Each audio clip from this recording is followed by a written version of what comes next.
নমস্কার বন্ধুরা, চলে আসলাম কুমড়ো শাক নিতে। এই দেখেন কুমড়ো শাকের বাগান। তো কুমড়ো শাক দিয়ে আজকে একটা ভিন্ন ধরনের রেসিপি করব, তো সঙ্গে থাকুন।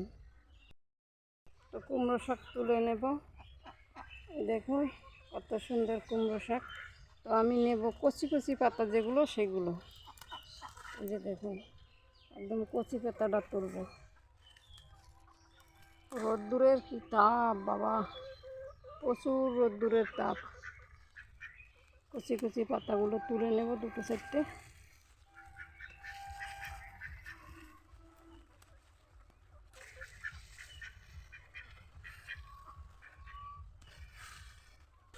প্রচণ্ড রোদ্দুরের তাপ। আর কুমড়ো শাক হয়েছে আপনার, এগুলা ভাজা খাওয়া, রান্না খাওয়া, বড়া খাওয়া, বিভিন্ন রকমের খাওয়া যায়। ওয়েদারটা খুব খারাপ, তো না ঠান্ডা না গরম, সবার বাড়িতে বাড়িতে সর্দি জ্বর লেগেই আছে।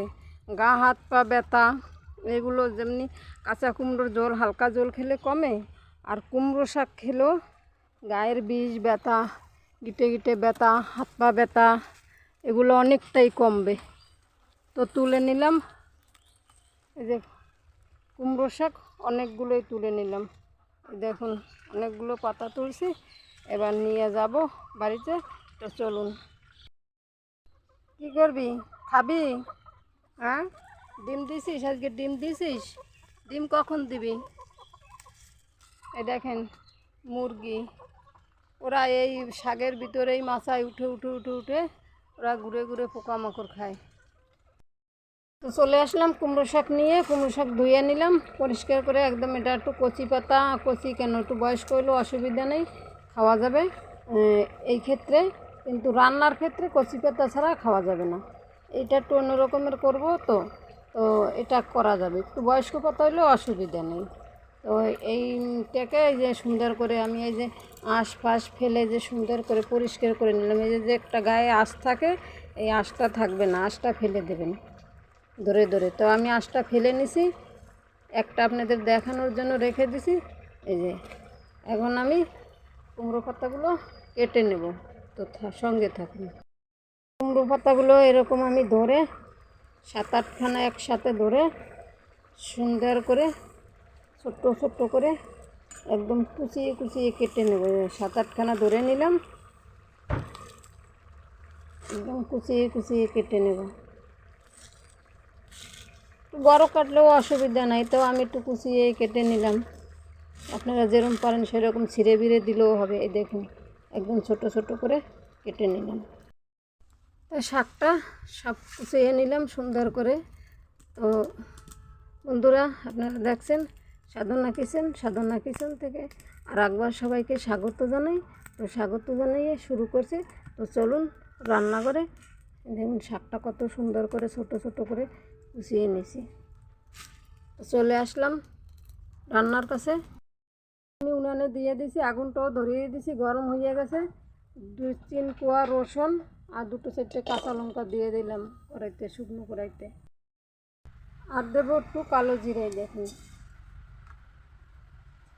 এখন আমি এটাকে সুন্দর করে ভেজে নেব। কালো জিরা, লঙ্কা, রসুন সুন্দর করে ভেজে নেব একটুখানি। অনেকটাই ভাজা হয়ে গেছে, কালারটা একটু অন্যরকম হয়ে এসছে। তো আমি হালকা একটুখানি তেল দেবো, বেশি দেবো না। হালকা একটু তেল দিয়ে দিলাম আর একটু নেড়ে চেড়ে নেব সুন্দর করে। কালো জিরা, লঙ্কা, রসুন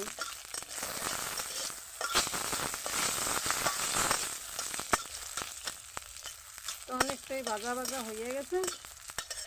এখন আমি এই কুমড়ো শাকটা দিয়ে দেবো ভিতরে।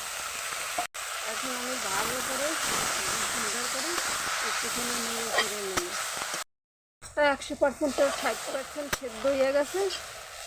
এখন আমি একটুখানি স্যালাড হলুদের গুঁড়ো দিয়ে দেবো আর পরিমাণ মতো নুন দিয়ে দেবো।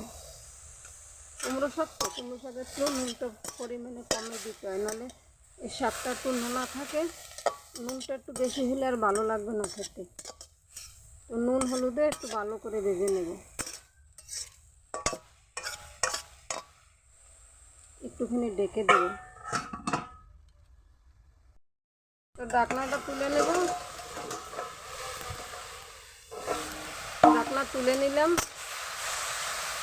লড়াই করে নেব।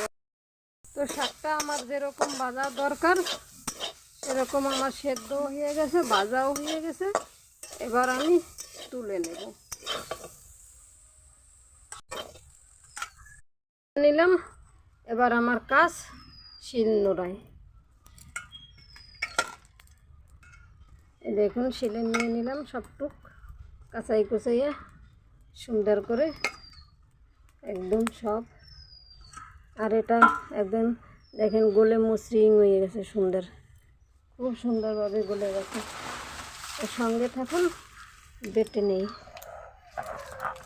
এই ওয়েদারে আপনারা এরকম করে বানিয়ে খাবেন, দেখবেন অনেকটা ঠান্ডা গরমের থেকে অনেকটা বেঁচে যাবেন। এখন ওয়েদারটা প্রচণ্ড খারাপ, প্রচণ্ড খারাপ। এরকম বানিয়ে খেয়ে কমেন্ট করবেন। আর ভিডিওটা যদি ভালো লাগে লাইক কমেন্ট শেয়ার অবশ্যই করবেন। চ্যানেলটি যারা নতুন দেখছেন অবশ্যই চ্যানেলটি সাবস্ক্রাইব করবেন।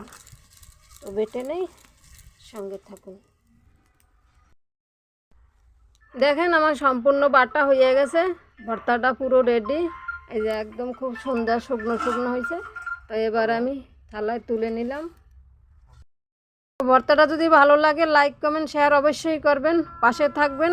নমস্কার, আসি, দেখা হবে আগামী পর্বে।